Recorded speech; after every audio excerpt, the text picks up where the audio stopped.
Hello students, welcome to online classes of work classes. ठीक है, हमने 4.1 पूरा किया हुआ था। शायद तुम्हें कुछ डाउट होगा, तुमने मुझसे पूछा भी, तुमको बताया है। ठीक है, अब तुम्हारा नेक्स्ट एक्सरसाइज है 4.2। 4.2 स्टार्ट करने से पहले आपको कुछ चीज़ें जानना बहुत ज़रूरी है। ठीक है, मैंने पीछे बोर्ड पे लिख के रखी हुई है, तुमको वन बाय वन बताता हूँ। ये लॉजिक क्लियर हो जाएगा, तुम्हारा 4.2 का एक्सरसाइज इजीली सॉल्व हो जाएगा। ठीक है, चलो स्टार्ट करते हैं। Financial planning full chapter exercise 4.2 के रिलेटेड तुम्हारा ये नोट्स बना के रखा है मैंने। ठीक है, इसमें तुमको जानना है पहले GST payable equals to output tax minus input tax. ठीक है, अब तुमको जीएसटी पे करना है। एक चीज ध्यान में रखना, तुम्हारा जीएसटी जो रहता है तुम्हारा वो मंथ वाइज कैलकुलेट होता है। जो भी कंपनी जीएसटी पे करती है वो मंथ वाइज कैलकुलेट करके बेचती है उसको। ठीक है, अब कुछ कंपनी ऐसी होती है जो जीएसटी कलेक्ट भी करती है और जीएसटी पे भी करती है। अब जीएसटी पे कब करेगी? जब वो परचेस करेगी कोई चीज। जीएसटी को कलेक्ट कब करेगी? जब कोई चीज वो सेल करेगी। ठीक है, तो मैंने फॉर्मूला बनाया हुआ है। तुम्हारा जितना भी आउटपुट टैक्स है, मतलब तुमने जितना भी टैक्स कलेक्ट किया है उसमें से तुमने जितना टैक्स पे किया है माइनस कर दोगे। जो डिफरेंस अमाउंट बचेगा वो तुमको जीएसटी उस मंथ में उतना पे करना पड़ेगा। ठीक है, सो तुमको बताया हमने आउटपुट टैक्स क्या होता है। Where GST is collected at the time of sale is known as output tax. तो क्या लिखा है? GST is collected at the time of sale is known as output tax. ठीक है, हम जब कोई सामान सेल करते हैं, ठीक है, तो क्या करते हैं हम लोग? जीएसटी कलेक्ट करते हैं। ठीक है, इसको क्या बोलते हैं हम लोग? Output tax. Second one, GST is payable at the time of purchase is known as input tax और इनपुट टैक्स क्रेडिट और इनपुट टैक्स। हम परचेज करते समय क्या करते हैं? जीएसटी क्या करते हैं? पे करते हैं। राइट, हम जब परचेज सामान करते हैं साथ में करते हैं जीएसटी पे करते हैं, उसको क्या बोलते हैं हम लोग? Input tax. ये दोनों का डिफरेंस अमाउंट जो आएगा तुम्हारा क्या रहेगा? जीएसटी पेएबल एट उस मंथ के लिए। ठीक है, यहां पे आ जाओ, क्या लिखा है यहाँ पे? इफ अगर output tax is equals to input tax, अगर मेरा आउटपुट टैक्स भी उस मंथ में सेम है और इनपुट टैक्स भी उस मंथ में मेरा सेम है, तो क्या है उस टाइम पे मेरे को? उस टाइम पे then that company is not liable to pay any GST at that month. तो उस मंथ में उसका क्या होगा? उसको 1 रुपया पैसा जीएसटी के लिए पे करना नहीं है। क्या होगा? वो आउटपुट टैक्स और इनपुट टैक्स का आपस में क्या हो जाएगा? सेटअप हो जाएगा, दोनों इक्वल हो जाएगा, तो एक भी पैसा उसको भरने की जरूरत नहीं है। सपोज सेकंड में आ जाओ, output tax is greater then input tax. जितना टैक्स मैंने कलेक्ट किया है, ठीक है, जितना टैक्स मैंने कलेक्ट किया है वो मेरा इनपुट टैक्स से क्या है? ज्यादा है। मतलब जितना टैक्स मैंने पे किया है उससे क्या मेरा वो ज्यादा है, तो क्या होगा उस टाइम पे? Then that company is liable to pay GST. मतलब इन शॉर्ट ये वाला सीन आ जाता है, जो जीएसटी रहेगा वो तुम्हारा जो दोनों डिफरेंस रहेगा तुम्हारा उतना पेएबल जीएसटी का रहेगा। थर्ड कंडीशन क्या हो सकती है? इसका inverse, where input tax is greater than output tax. यहाँ पे थर्ड कंडीशन में क्या होगा? Where input tax is greater than output tax. ये तुम्हारा थर्ड कंडीशन ध्यान रखना, मैंने लिखा नहीं, मैं बोल रहा हूं उसे ये। ठीक है, उस टाइम पे क्या होगा? उस टाइम पे उसको उस करंट मंथ के लिए 1 रुपया टैक्स पे करना नहीं पड़ेगा, क्योंकि उसने ऑलरेडी एक्स्ट्रा टैक्स पे करके रखा हुआ है। तो क्या होगा?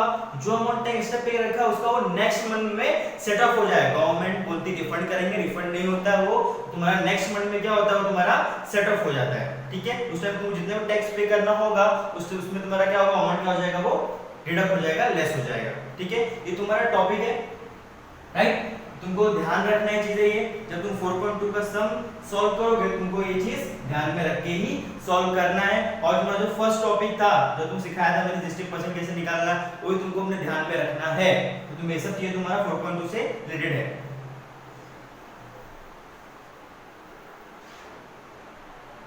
चलो अब एक्सरसाइज 4.2 का फर्स्ट सम करते हैं। मैं फर्स्ट क्वेश्चन में लिख के रखा हुआ है कि मेरा फर्स्ट सम करा तुमको, ये मैंने क्वेश्चन लिख के रखा है तो बताने के लिए से। ठीक है, उसका पेज नंबर 93 है, तुम्हारा टेक्स्ट बुक 93 पेज पे देख सकते हो। उसका टेक्स्ट बुक नहीं है वो ऑनलाइन पीडीएफ डाउनलोड कर लो। ठीक है, आपका ऑनलाइन मिल जाएगा टेक्स्ट बुक तुम्हारा पीडीएफ। चलो फर्स्ट सम सॉल्व करते हैं। क्या लिखा है इसका चेक करते हैं। क्या लिखा हुआ? चेतना स्टोर पे total GST of ₹1,05,000 eight the time of purchase. क्या क्या इसने परचेज करते समय उसने जीएसटी पे किया है। राइट, तो अपना ये कौन सा जीएसटी कौन सा होगा? अपना ये अपना क्या होगा? ये अपना होगा इनपुट टैक्स, क्या होगा अपना input tax, that is 1,05,000 rupees. समझा? उसने परचेज करते समय उसने 1,05,000 का जीएसटी पे किया, उसको क्या बोलते हैं हम लोग? Input tax. तो हमने डेफिनेशन दिया है, इनपुट टैक्स इसको बोलते हैं हम लोग, राइट? सब second one, and collected GST of rupees 1,22,500 at the time of sale. उसने सेल करते समय कितना जीएसटी कलेक्ट किया उसने? 1,22,500 रुपीस, राइट? इसको क्या बोलते हैं हम लोग? Output tax. इसका डेफिनेशन बताया मैंने कि आउटपुट टैक्स कैसा होता है वो, ठीक? आगे, during 1 July 2017 to 31 July 2017 find the GST payable by Chetna store. मतलब उसको उसने जुलाई मंथ में कितना जीएसटी उसको पे करना है, राइट? उसको कितना जीएसटी पे करना है वो अपने को फाइंड आउट करना है। वो फॉर्मूला सिखाया था मैंने, फॉर्मूला क्या है? GST payable equals to output tax minus input tax. ये अपना फॉर्मूला है, GST payable equals to output tax minus input tax. अपना आउटपुट टैक्स कितना है? दिस 1,22,500। यहाँ पे लिख दो आउटपुट टैक्स कितना है अपना? 1,22,500 माइनस इनपुट टैक्स, माइनस कर लो, कितना है? 1,05,000। ठीक है, दोनों को आप सब्ट्रैक्ट करो, उनको अमाउंट आएगा ₹22,000। ये तुम्हारा क्या है? GST payable. तो यहाँ पे लिख दो देयरफॉर चेतना स्टोर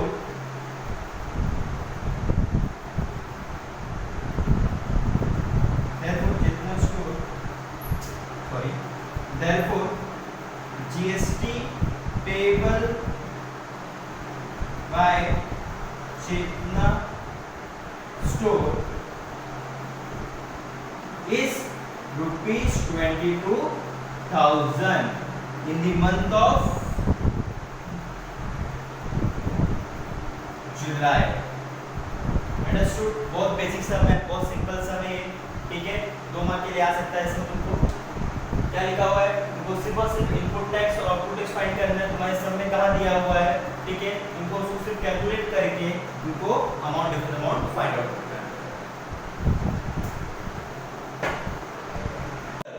सेकंड सम क्या लिखा हुआ है? Najma is a proprietor of a firm registered under GST. She has paid GST of ₹12,500 on purchase. Najma ने क्या किया है? नजमा ने जीएसटी पे किया, कितने का? 12,500। कहां पे, कब? उसने परचेज से टाइम क्या किया? उसने जीएसटी पे किया 12,500। अच्छा, हम जब भी जीएसटी पे करते हैं परचेज के टाइम, तो उसको हम क्या बोलते हैं? उसको हम बोलते हैं इनपुट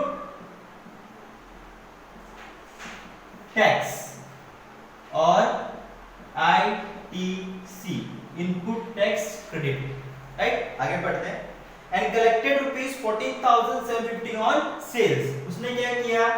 जीएसटी कलेक्ट किया, कितने का? 14,750। इसने यहाँ पे पेड किया है जीएसटी और इसने यहाँ पे कलेक्ट किया है जीएसटी, राइट? 14,750 कलेक्ट कब करते हैं हम? सेल्स के टाइम। अंडरस्टूड? कलेक्ट कब करते हैं हम? सेल्स के टाइम। जो जीएसटी हम कलेक्ट करते हैं सेल्स के टाइम, उसको क्या नाम दिया है? हमने उसको नाम दिया है आउटपुट टैक्स। क्या नाम दिया उसको हमने? Output tax. अब देखिए क्वेश्चन पूछा क्या है? What is the amount of ITC to be claimed? ITC का इनपुट टैक्स क्रेडिट का अमाउंट कितना है? हमने स्टार्टिंग में ही फाइंड कर दिया, कितना है? 12,500। तो क्या लिखने का? therefore ITC to be claimed ₹12,500। ठीक है, ITC मतलब क्या होता है?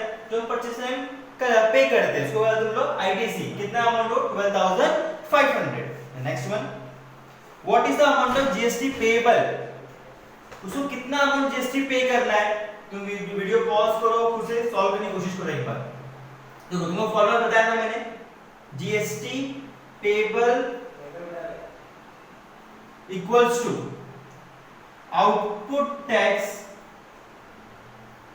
Minus input tax. अपने पास दोनों है, आउटपुट टैक्स भी है और इनपुट टैक्स भी है। What is output tax? 14,750 और इनपुट टैक्स कितना है अपना? 12,500। तो दोनों का बैलेंस कितना बचेगा? दोनों बैलेंस कितना बचेगा? माइनस करो इसको। 14,750 माइनस 12,500 कितना होगा ये? 2502 2250 रुपीस। ये मेरा क्या रहेगा? GST payable. अंडरस्टूड?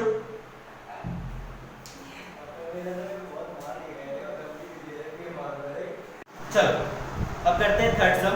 ठीक है, अब थर्ड सम बहुत डिफिकल्ट नहीं है, थर्ड सम थोड़ा कुछ बहुत कंफ्यूजिंग था, तो उसको पार्ट वाइज करके मैंने अलग-अलग उसको लिख दिया ताकि तुमको बराबर समझ में आए। ठीक है, अब क्वेश्चन में क्या लिखा है, अपने को क्या फाइंड करना है, क्या पूछा है, सब बता देखते हैं, पढ़ने मालूम पड़े क्या है इसका। चलो क्या लिखा है इसके अंदर? अमीर enterprises purchase chocolate sauce bottle. ठीक है, कौन सा enterprises?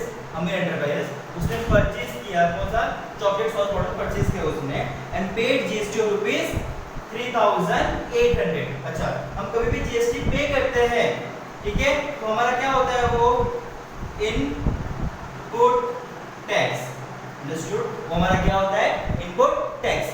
Next one, he sold those bottles to Akbari Bros and collected GST of rupees 4,100। उसने क्या किया? यही परचेज जो किया उसने बॉटल, उसने अकबरी ब्रोस को सोल्ड कर दिया। ठीक है, उसने क्या किया? सोल्ड किया। कितने का? 4,100। ये अपना क्या हो गया? Output tax. ये अपना क्या हो गया? Output tax. जरा सोल्ड किसको किया इसने? इसको मतलब इसने क्या किया? परचेज किया, तो इसके लिए टैक्स क्या हो गया? इनपुट टैक्स हो गया। इसने पेड किया होगा ना। अगर इसने कलेक्ट किया, इसके लिए आउटपुट टैक्स हो गया। इससे जो लिया होगा इसने, किससे लिया? अकबरी ब्रो से लिया और जब परचेज किया, तो इसके लिए क्या बनेगा? वो टैक्स वो बनेगा इसके लिए इनपुट टैक्स। नेक्स्ट आगे देखते क्या लिखा हुआ है। Mayank food corner purchased this bottle from Akbari Bros and paid GST of rupees 4,500। अब अकबरी ब्रो ने क्या किया? अकबरी ब्रो से जो मयंक फूड कॉर्नर है उसने यही बॉटल उसे क्या कर दी? परचेज कर दिया। इसने परचेज किया मतलब इसने सेल किया होगा। ठीक है, अगर इसने टैक्स पेड किया तो उसने टैक्स कलेक्ट किया होगा। तो उसने टैक्स कितना कलेक्ट किया? 4,500। तो इसके लिए क्या हो गया? ये आउटपुट टैक्स। समझ रहे क्या बोल रहा हूं मैं? ये मयंक फूड कॉर्नर ने अकबरी ब्रोस से परचेज कर लिया। ठीक है, अगर इसने परचेज किया तो इसने टैक्स पे किया, तो इसके लिए क्या हो गया? ये इनपुट टैक्स। इसके लिए क्या हो गया? ये इनपुट टैक्स। मतलब फाइनल कंज्यूमर हो गया इसका ये। हाँ, अभी अकबरी ब्रोस ने क्या किया? इसको सेल किया, मतलब इसने टैक्स कलेक्ट किया होगा। उसने क्या लिखा मैंने? ये output tax. Next one, find the amount of GST payable at every stage of trading and hence payable CGST and HGST। अपने को क्या फाइंड करना है? जो हर एक स्टेज है उस पे कितना जीएसटी पे करना है अपने को, वो अपने को फाइंड करना है। ठीक है, और कितना सीजीएसटी लगेगा, कितना एचजीएसटी लगेगा, तो अपने को जीएसटी मालूम पड़ जाएगा कितना पे करना है, उसका आधा कर देंगे, अपना क्या हो जाएगा? सीजीएसटी और एचजीएसटी। राइट, चलो फर्स्ट स्टेज अपना ये है। अमेरिका क्या है? अपना फर्स्ट स्टेज। तो फर्स्ट स्टेज पे आ जाओ। इस पे क्या हो रहा है? अपने पास इनपुट टैक्स है और आउटपुट टैक्स भी है। ठीक है, मैं यहाँ पे फॉर्मूला वापस बताऊंगा, आपको बताऊंगा नहीं, वो फॉर्मूला मैंने पिछले वीडियो में बताया हुआ है, इसलिए रिवाइंड करना वीडियो तो मालूम पड़ जाएगा। ठीक है, फॉर्मूला बताया है मैंने। तो फॉर्मूला क्या है? Output tax minus input tax. Understood? First stage पे हमें एड्रेस में क्या होगा? आउटपुट कितना है मेरा? 4,100 माइनस कितना? ये 3,800। दोनों को माइनस कर दो, कितना बचेगा? 300 रुपीस। ये मेरा क्या हो गया? GST payable. मेरा क्या हो गया? GST payable. Understood. First stage में क्या किया मैंने, मेरे पास आउटपुट टैक्स भी था और इनपुट टैक्स भी था, तो क्या हो गया, ये फर्स्ट जीएसटी कितना पेएबल हो गया 300 जीएसटी क्या हो गया पेएबल। अब इसी का हाफ क्या हो जाएगा, वो मेरा सीजीएसटी और एसजीएसटी। अंडरस्टूड, मतलब कितना होगा 150 रुपीस एंड 150 रुपीस। एसटी तुम्हारा कितना होगा 150 हो जाएगा, सीजीएसटी तुम्हारा क्या हो जाएगा 150 हो जाएगा। इसका क्या हो जाता है हाफ। मैं मालूम है तुमको बताया मैंने पिछले प्रीवियस वीडियो 4.1 में कि CGST and SGST is equals to half of GST.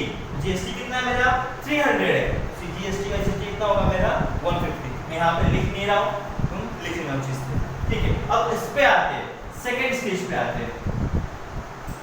Second stage, अपना सेकंड स्टेज क्या बोलता हुआ है, अपने यहाँ पे भी इनपुट टैक्स और आउटपुट टैक्स है, तो सेम ही फॉर्मूला यूज करना है अपने को। तो 4500 माइनस 4100, सेकंड स्टेज क्या देगा 4500 माइनस 4100, समझ रहा है 4500 माइनस 4100 कितना बचेगा अपने को इसके अंदर 400 रुपीस, ठीक है। माइनस करोगे कितना बचेगा अपने को 400 रुपीस। मतलब ये क्या हो गया मेरा जीएसटी पेबल, मतलब जो अग्री को उसको कितना जीएसटी पे करना पड़ेगा 400 रुपीस उसको एक्स्ट्रा पे करना पड़ेगा। और इसी का तुम आधा कर दो तो मेरा क्या हो जाएगा 200 रुपीस मेरा हो जाएगा सीजीएसटी और 200 रुपीस मेरा क्या हो जाएगा एसजीएसटी। अंडरस्टूड, ठीक है, समझा। अब यहाँ पे तुम आ जाओगे तो पूरा पूरा अमाउंट उसको ही पे करना पड़ा 4500, तो इसके जीएसटी पेबल कितना बचेगा 4500 ही बचेगा, ठीक है। ये तुम्हारा हो गया क्वेश्चन नंबर 3। अब यहाँ मेरी बात सुनो, क्वेश्चन नंबर 4 और क्वेश्चन नंबर 5, ठीक है, मैं करा ले रहा हूँ, ठीक है। तुमको उससे करना है, बहुत सिमिलर सम है, बहुत टफ नहीं है। कुछ तुम डाउट हो तो मुझे कांटेक्ट कर सकते हो, ठीक है। हाँ, 6 7 सम करने की जरूरत नहीं है, 6 एंड 7 सम तुम करने की जरूरत नहीं है। तो सिर्फ और सिर्फ first to fifth sum solve करना है। इसमें मैंने 3 सम तुमको सॉल्व करके दिए हैं, 4th और 5th तुमको सॉल्व खुद से करना है। कुछ भी डाउट होगा, ठीक है, कुछ आ रहा है कुछ आ नहीं रहा है, ऐसा कुछ होगा नहीं, वो दिए समय तुम कर लोगे, इजीली कर लोगे, ठीक है। फिर भी कुछ तुमको नहीं आ रहा है तो मुझे पूछ सकते हो, ठीक है। और कुछ ना जो मुझे पर्सनली आता है मेरे कांटेक्ट करके मुझे पूछ ले, जो नहीं आता कमेंट सेक्शन में अपना व्यूज डाल देना और चैनल सब्सक्राइब करो, ठीक है। चलो, गुड डे।